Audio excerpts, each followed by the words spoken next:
I'm joined now by ANC Deputy Secretary General Jessie Duarte. Good evening, and thank you so much for your time. Just watching that clip of Kenneth Kaunda and the memories of him at Madiba's funeral, even in his 90s, he was an extraordinary man, agile, fit of mind and body, and it is, of course, a very sad loss. And I'm sure that the ANC, who he was a great friend of, is very saddened this evening. Yes, indeed, Sally, we are. Uncle KK, as we fondly refer to him, was a very much a presence in the life of the ANC since the 1960s.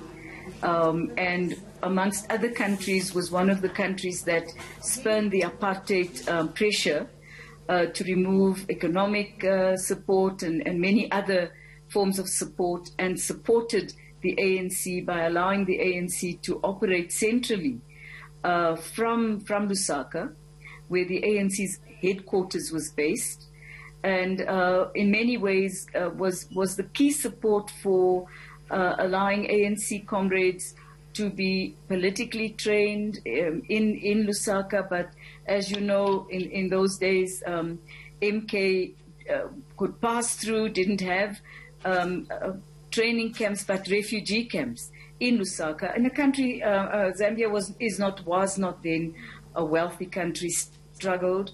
But Kenneth Kaunda can only really be described as one of the fathers of African freedom.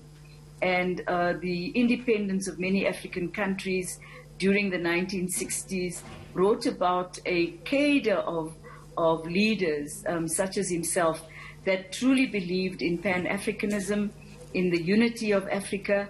And we will miss him, because he became very much a part of, and I say this very honestly, very much a part of the ANC. So he was constantly consulted on serious matters throughout our history, a close comrade to Comrade Oliver Tambo and other comrades. Comrade KK gave us the courage to move forward and to achieve freedom. So yes, it is a great loss. It's yet another loss of a great generation of people, and another great portion of our history gone. He's amongst the great people: Madiba, Robert Mugabe, Oliver Tambo, yes, many others. And I think we need to salute him for what he did. And for the fact that they supported the ANC, the people of Zambia had to sacrifice a great deal. And Comrade KK was unashamedly supportive of liberation movements. Yeah, and that was quite a brave and bold step, I would imagine, and one born of great conviction. Could you share with us the times that you have met him personally, and what he was like up close and personal?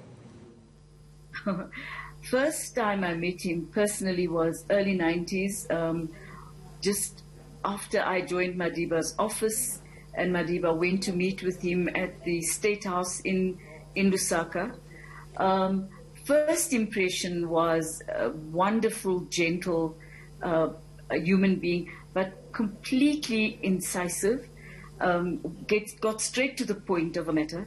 At the time that Madiba met him, they were really discussing the upcoming and forthcoming negotiations with the apartheid regime, and Madiba wanted to hear his views, and he was very helpful, made a few comments. But remember that Comrade KK would have been very much part of the fabric that assisted in talking to countries to have sanctions against South Africa, for instance, even though it also affected Zambia very directly.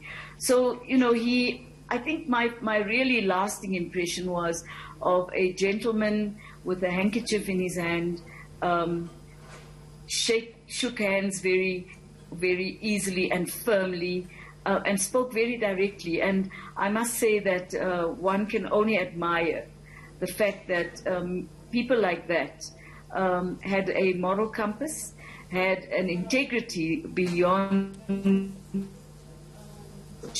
and had a political anchor that was embedded in hope for their people and hope for their countries. And he was one of those. I truly admired him greatly, and I do admire him greatly. All right. Well, thank you so much for chatting to us this evening. As you say, a father of African freedom, a man with a moral compass and a political anchor. Thank you so much for chatting to us. That's